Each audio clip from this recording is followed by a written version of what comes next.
Vinoth's talk is going to be based on chapter 27 from the Acts of the Apostles. Så hvis I vil gerne finde jeres bibler i forskellige sprog af Apostles Gerninger, kapitel 27. Og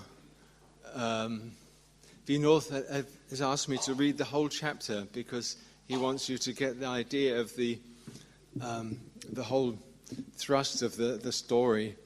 And we'll see how it applies to his theme, leadership in hopeless times. So he's going to be drawing out themes of the leadership. So it was when Paul sails for Rome. When it was decided that we would sail for Italy, Paul and some other prisoners were handed over to a centurion named Julius, who belonged to the imperial regiment. We boarded a ship from Adramyttium, about to sail for ports along the coast of the province of Asia, and we put out to sea. Aristarchus, a Macedonian from Thessalonica, was with us. The next day we landed at Sidon, and Julius, in kindness to Paul, allowed him to go to his friends so they might provide for his needs. From there, we put out to sea again and passed to the lee of Cyprus because the winds were against us. When we had sailed across the open sea off the coast of Sicilia and Pamphylia, we landed at Myrna and in Lycia. There, the centurion found an Alexandrian ship sailing for Italy and put us aboard. We made slow headway for many days and had difficulty arriving off Cnidius. When the wind did not allow us to hold our course, we sailed to the lee of Crete, opposite Salome. We moved along the coast with difficulty and came to a place called Fair Havens, near the town of Lasea. Much time had been lost, and sailing had already become dangerous, because by now it was after the fast. So Paul warned them, "Men, I can see that our voyage is going to be disastrous and bring great loss to the ship and cargo, and to our own lives also." But the centurion, instead of listening to what Paul said, followed the advice of the pilot and of the owner of the ship. Since the harbor was unsuitable to winter in, the majority decided that we should sail on, hoping to reach Phoenix and winter there. This was a harbor in Crete facing both southwest and northwest. When a gentle south wind began to blow, they thought they had obtained what they wanted. So they weighed anchor and sailed along the shore of Crete. Before very long, a wind of hurricane force, called the northeaster, swept down from the island. The ship was caught by the storm and could not head into the wind. So we gave way to it and were driven along. As we passed the small lee of a small island called Cauda, we were hardly able to make the lifeboat secure. When the men hoisted it aboard, they passed ropes under the ship itself to hold it together. Fearing that they would run aground on the sandbars of Syris, they lowered the sea anchor and let the ship be driven along. We took such a violent bettering from the storm that the next day they began to throw the cargo overboard. On the third day, they threw the ship's tackle overboard with their own hands. When neither sun nor stars appeared for many days and the storm continued raging, we finally gave up all hope of being saved. After the men had gone a long time without food, Paul stood up before them and said, "Men, you should have taken my advice to sail from Crete. Then you would have spared yourselves this damage and loss. But now I urge you to keep up your courage, because not one of you will be lost. Only the ship will be destroyed." Last night, an angel of the God whose I am and whom I serve, stood beside me and said, "Do not be afraid, Paul. You must stand trial before Caesar, and God has graciously given you the lives of all who sail with you. So keep up your courage, men, for I have faith in God that it will happen just as he told me. Nevertheless, we must run aground on some island." On the 14th night, we were still be driven along the Adriatic Sea, when about midnight the sailors sensed they were approaching land. They took soundings and found that the water was 120 feet deep. A short time later, they took soundings again and found it was 90 feet deep. Fearing that we would be dashed against the rocks, they dropped 4 anchors from the stern and prayed for daylight. In an attempt to an escape from the ship, the sailors let the lifeboat down into the sea, pretending they were going to lower some anchors from the bow. Then Paul said to the centurion and the soldiers, "Unless these men stay with the ship, you cannot be saved." So the soldiers cut the ropes that held the lifeboat and let it fall away. Just before dawn, Paul urged them all to eat. "For the last 14 days, he said, you have been in constant suspense and have gone without food. You haven't eaten anything. Now, I urge you to take some food. You need it to survive. Not one of you will lose a single hair from his head." After he said this, he took some of the bread and gave thanks to God in front of them all. Then he broke it and began to eat. They were all encouraged and ate some food themselves. Altogether, there were 276 of us on board. When they had eaten as much as they wanted, they lightened the ship by throwing the grain into the sea. When daylight came, they did not recognize the land, but they saw a bay with a sandy beach where they decided to run the ship aground if they could. Cutting loose the anchors, they left them in the sea and at the same time untied the ropes that held the rudders. Then they hoisted the foresail into the wind and made for the beach. But the ship struck a sandbar and ran aground. The bow stuck fast and would not move, and the stern was broken to pieces by the pounding of the surf. The soldiers planned to kill the prisoners to prevent any of them from swimming away and escaping. But the centurion wanted to spare Paul's life and kept them from carrying out their plan. He ordered those who could swim to jump overboard first and get to land. The rest were to get there on planks or on pieces of the ship. In this way, everyone reached land in safety. This is one of those chapters you wish Hollywood could make a film out of, because you can just imagine the scene as you're reading it. Okay, so our theme is leadership. And if you walk into any secular bookstore, you will find shelves full of books on leadership. And if you walk into Christian bookshops or even church bookstores, you again see shelves filled with books on leadership. But actually, those books are not about leadership. They're really more about management, about how to manage people in an organization.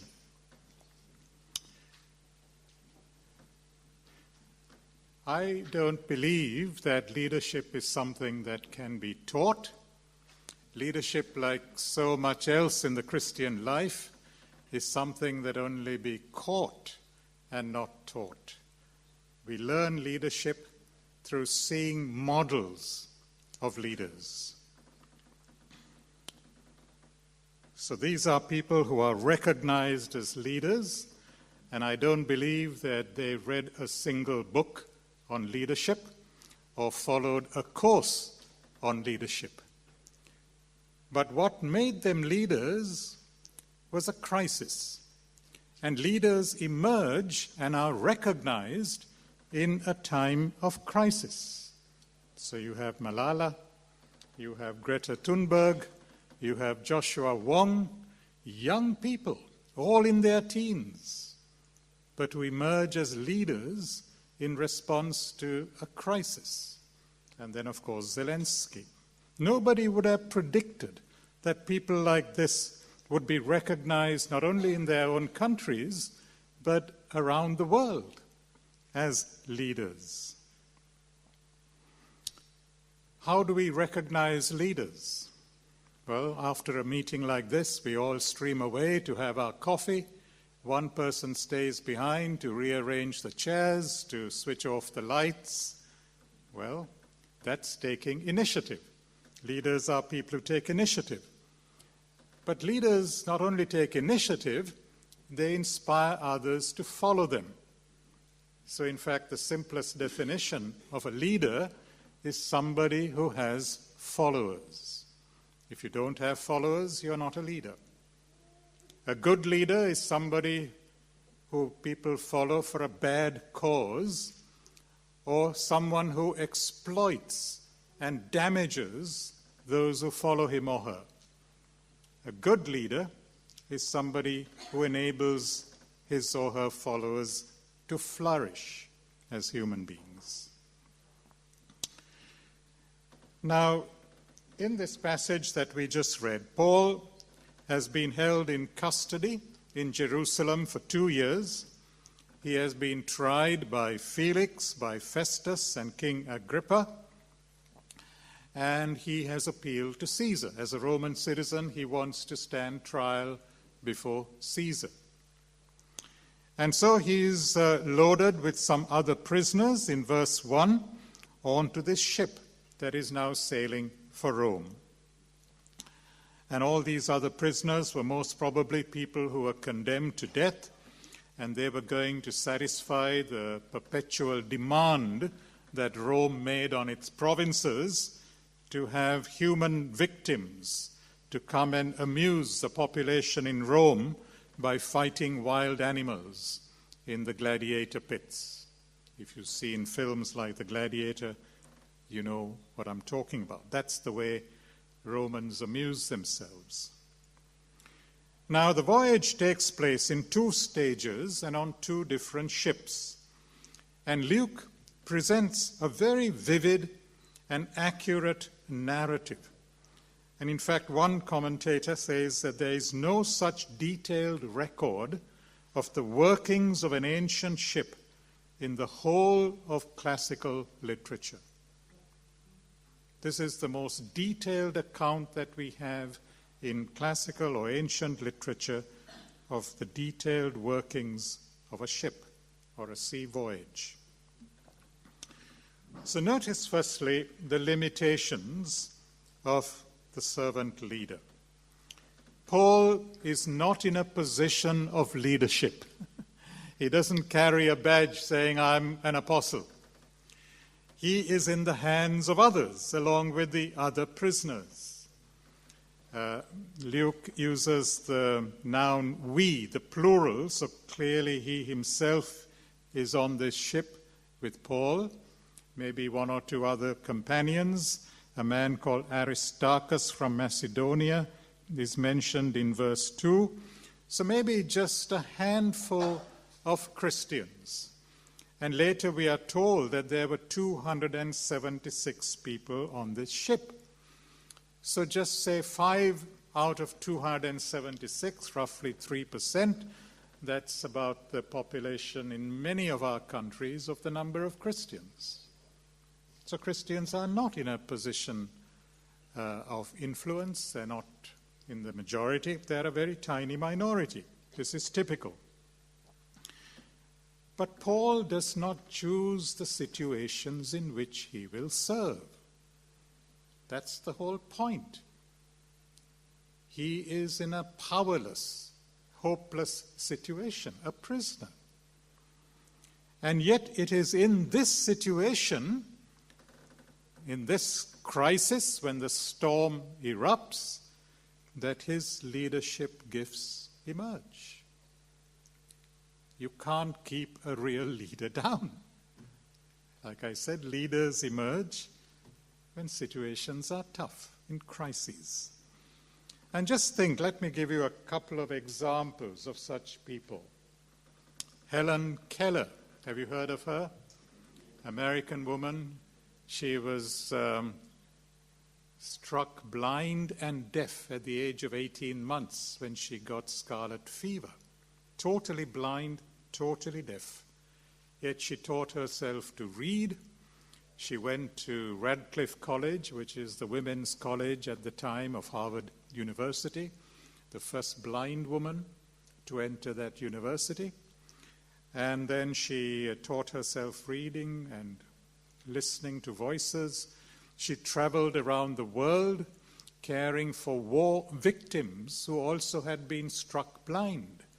And she championed the rights of people with disabilities. She founded the American Civil Liberties Union, so she became a political activist fighting for disability rights while completely blind, completely deaf. The second example, you see, is Nelson Mandela, who spent 27 years in a prison cell just by himself, broken down.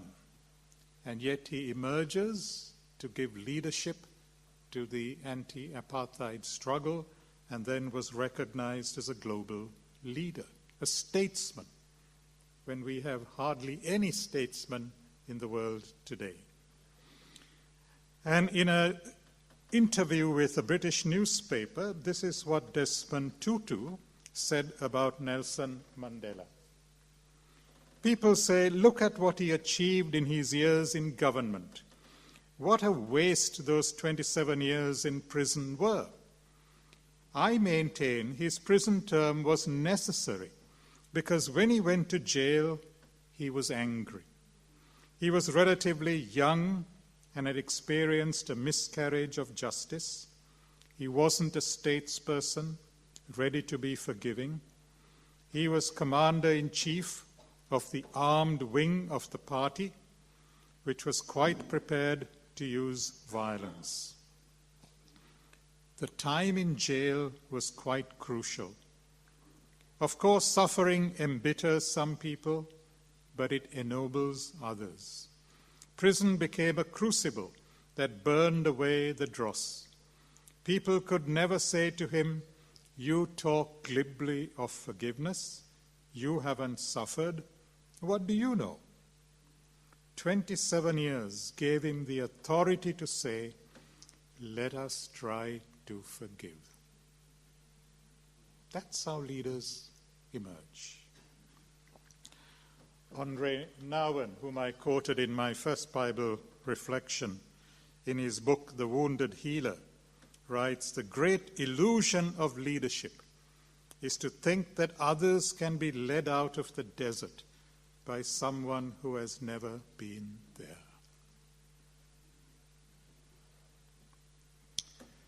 So, from the limitations of the servant leader, let's move to the initiative. Paul takes the initiative twice in this story. First, in verse 10, when he sees the storm emerging, he says, I can see our voyage is going to be disastrous, and so he encourages them to stay until the storm has passed. But what he says is ignored because the pilot is very anxious to get his grain, his cargo, to Rome as quickly as possible. Otherwise, he will suffer financial loss. So they ignore his advice.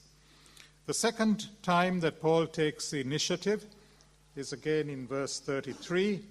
They've been adrift on the sea for 14 days without any food or drink, and he urges them. He says, you have been in constant suspense. You're all stressed out. Now take some food.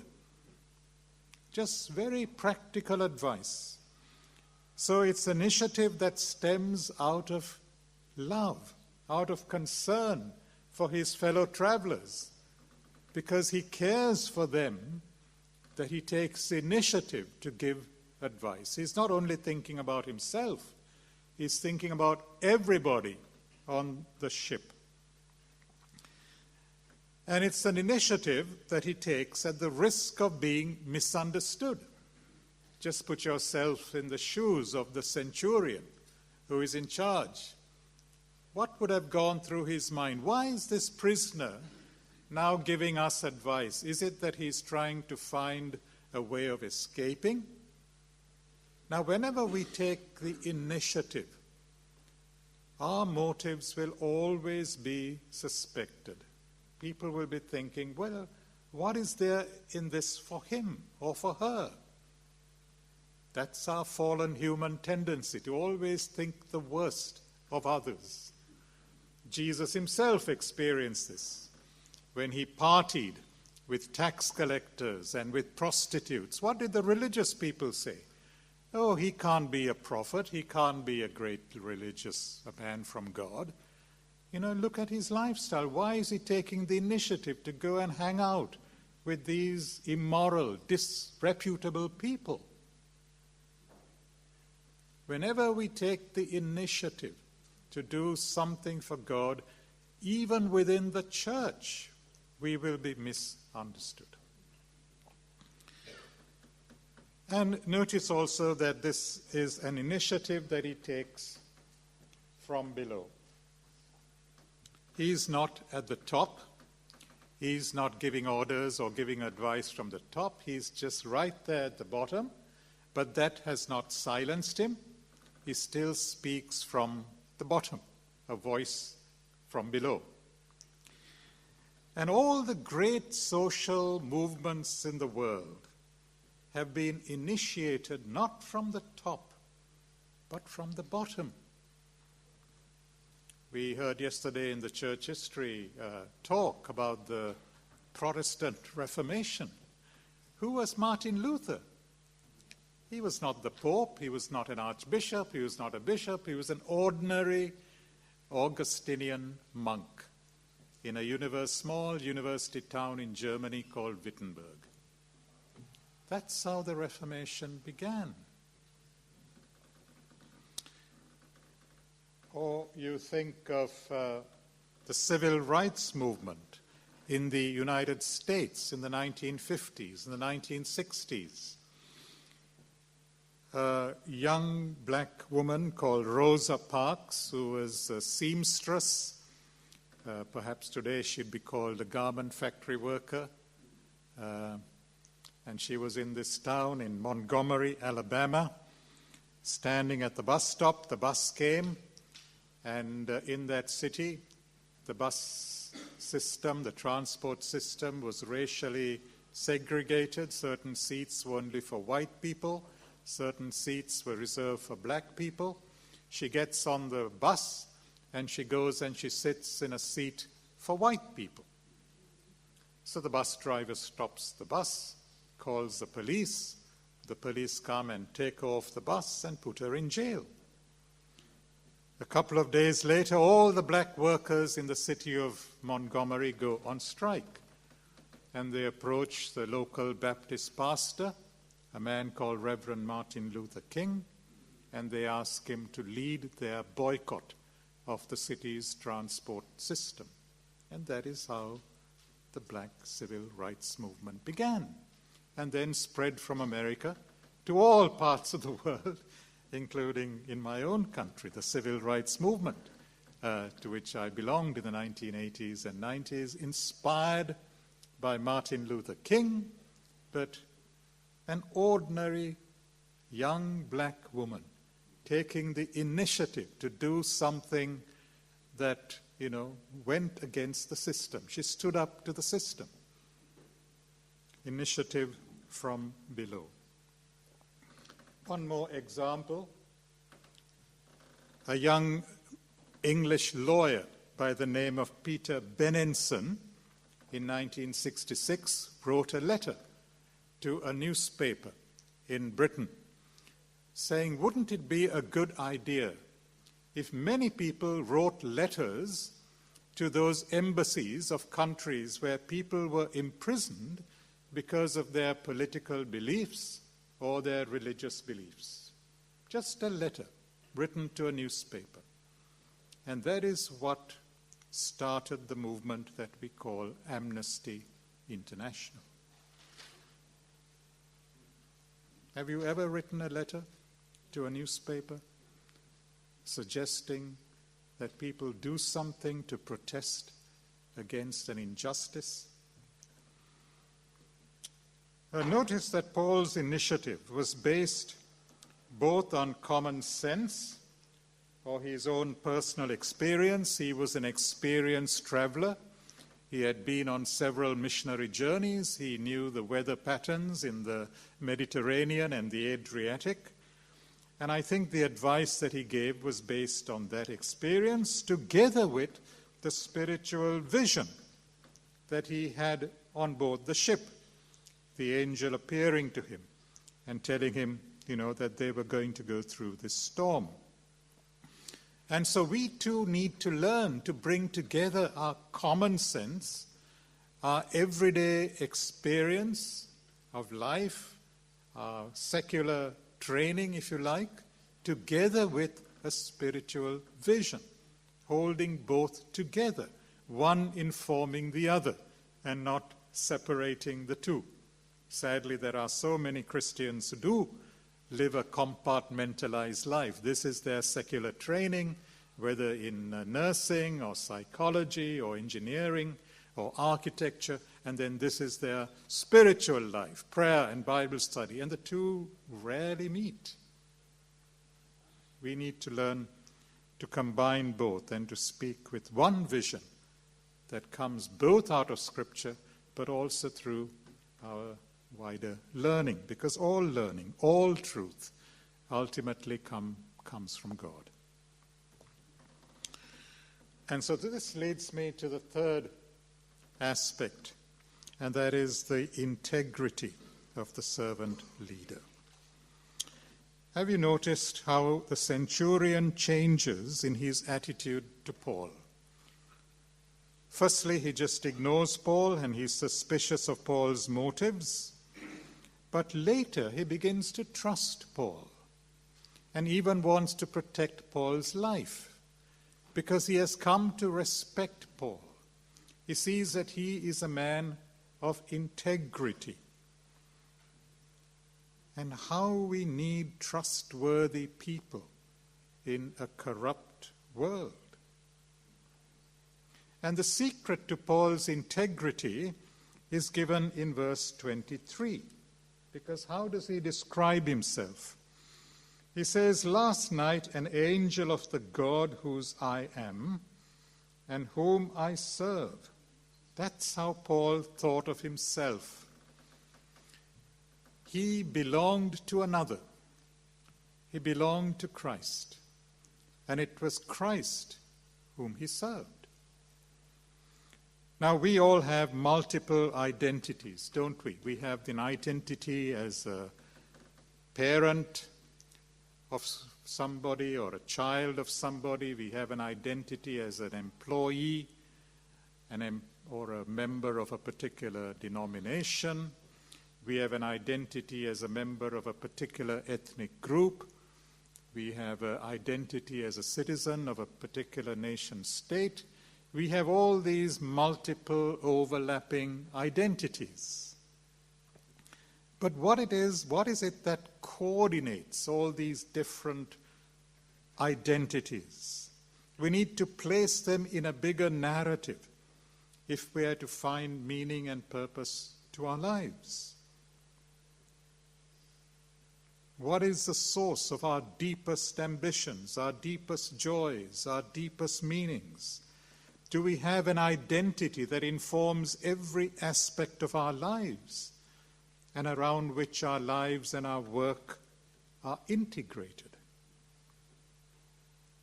So for Paul, he could be a free person even though physically he was a prisoner. He was enslaved on the ship, probably with chains on his hands and his feet, yet he could be a free person because his identity did not come from his chains or his status as a prisoner, but because he belonged to Christ. Now just think of the political implications. Say, if every American Christian were to think of themselves firstly as Christians and not as Americans, or every Danish Christian thought of himself or herself firstly as a Christian belonging to the global body of Christ and not primarily as Danes, or Sri Lankan Christians who think of themselves firstly as we belong to Christ and his global family and not to our nation state. And so if our nation state or our family or our ethnic group is doing something that is harmful to our brothers and sisters in other parts of the world, then I must challenge that. I must speak out. Because my primary identity is that I belong to the global family of Christ. They are my sisters and brothers. And that identity trumps all our other identities. It is not that we cease to be members of our own families or our ethnic groups or nation states. No, but all those other identities are relativized in relation to our primary identity. And just think what a difference the church would make in the world if Christians actually grasped that fact and lived out that fact.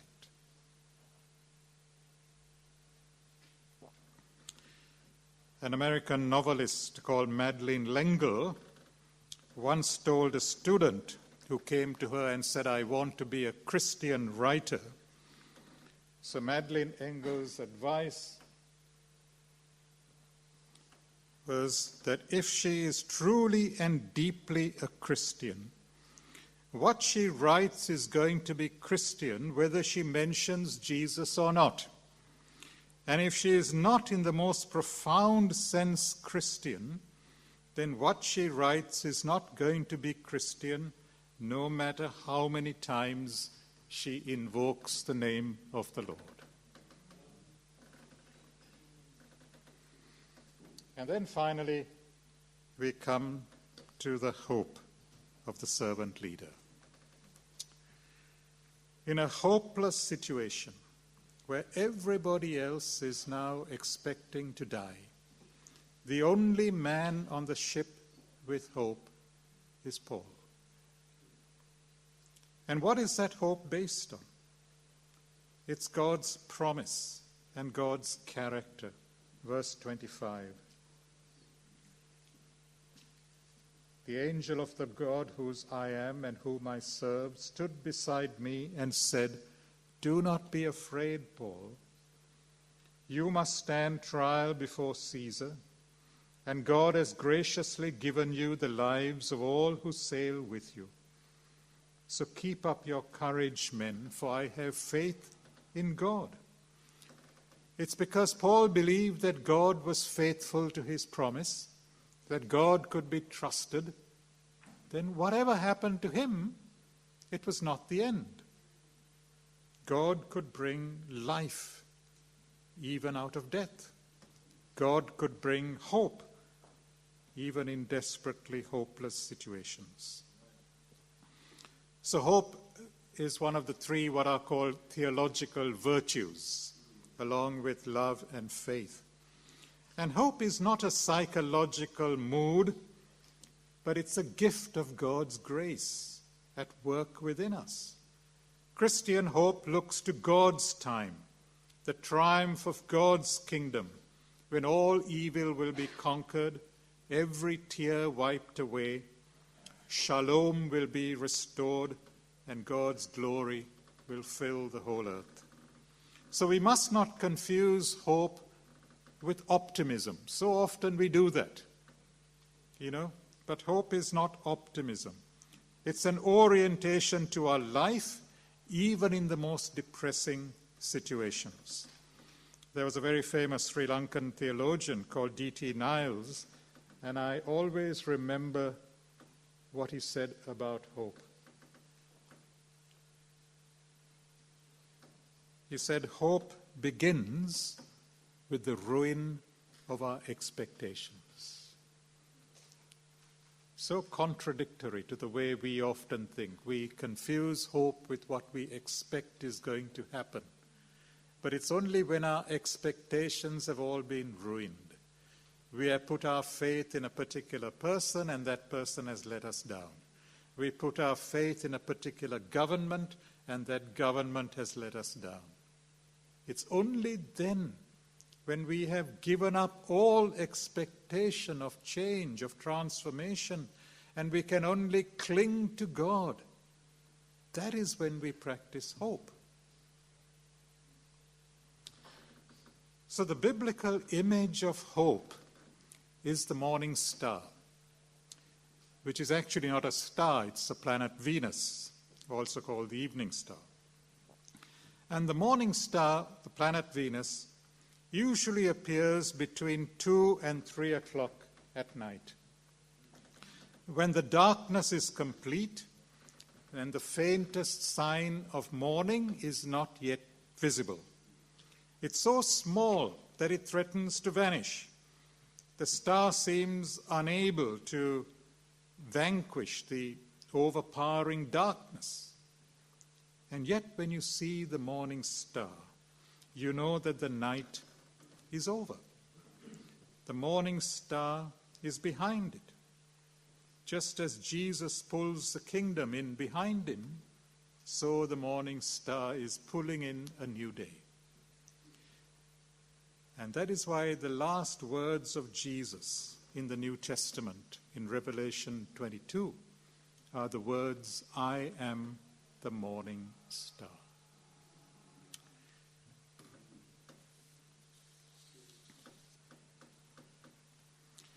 Another difference between hope and mere optimism is that hope energizes us to action. And here there is also a difference between what theologians, especially Dietrich Bonhoeffer, call proximate hope and ultimate hope. Proximate hope is when we say, well, I hope that the war in Gaza or Ukraine or Myanmar will come to a quick end. It's expressing our aspiration. It may not, but we can do something about it. We can work towards it. But we have no guarantee that what we hope for will be realized. But ultimate hope is unconditional, because ultimate hope rests on the promise of God. It depends on God's act of recreation. And that's why in Romans chapter 5, verse 5, Paul says, our hope is a hope that never disappoints, because it rests on the resurrection of Christ, the foretaste of a new heaven and a new earth. Proximate hopes depend partly on what human beings can do, and God's providence is always at work seeking to limit the effects of evil, to bring good even out of evil situations. But he does not abolish evil in the world until the final day of judgment, the final day of resurrection. So this world in which we are now living will always be ambiguous, a mixed sphere, in which evil can often and will often frustrate the work that we do. So proximate hopes can be disappointed. But by placing our ultimate future in God's hands, the Bible liberates us from the need to always seek to be in control. Remember my first exposition, blessed are the poor in spirit, seeking to be always in control of situations, exercising mastery. No, the biblical narrative, which places ultimate hope in God's promise, restores to us a properly human way of living in humble relationships with the rest of creation, neither trying to subject creation to our own will or just constructing it at will. I quoted Oscar Romero yesterday, the famous Archbishop of El Salvador, and who was martyred while celebrating the Eucharist. Let me read some words of his. He writes, "We cannot do everything, and there is a sense of liberation in realizing that. This enables us to do something and to do it very well. It may be incomplete, but it is a beginning, a step along the way, an opportunity for God's grace to enter and do the rest. We may never see the end results, but that is the difference between being the master builder and the worker. We are workers, not master builders, ministers, not messiahs. We are prophets of a future, not our own." So notice how Paul makes the vision happen. Even though he's received this promise that the prisoners along with him will be saved, he tells them, well, if they try to escape, they will not be saved. So this doesn't mean that we sit passively and wait for God's promise to be fulfilled. So hope is not idle waiting. Hope energizes us to be obedient, to be faithful, because our faithfulness, our obedience is the means that God uses partly to bring about what he has ultimately promised. And the result is what I call the salt of the earth effect. You know, the whole society on board ship is preserved just because of Paul's faithful leadership. And the centurion now learning to obey Paul rather than the pilot or the owner of the ship. So finally, note that while Paul knew that God's purpose was that he should bear witness before Caesar, he did not know that he would be a witness in chains. And his shipwreck, followed by 2 years of house imprisonment in Rome, greatly expanded Paul's ministry. You know from his other letters that his great plan, his ambition, was to witness to Caesar and then go on to Spain, to evangelize Spain. That was never fulfilled in his life.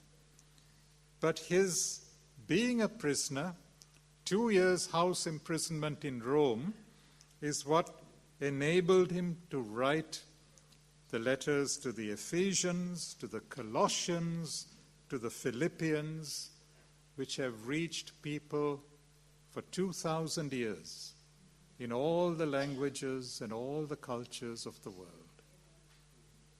A global ministry that Paul never imagined.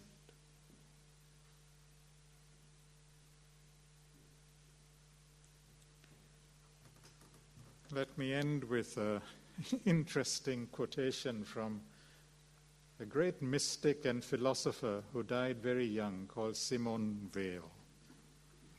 And her wish for people was, she said, "You could not have wished to be born at a better time than this, when everything is lost."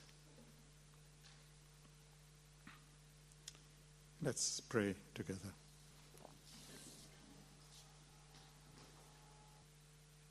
Lord, I want to pray for each one gathered here, that you will write your word deep in their hearts to bring forth fruit in their lives, the fruit of faithful, courageous obedience.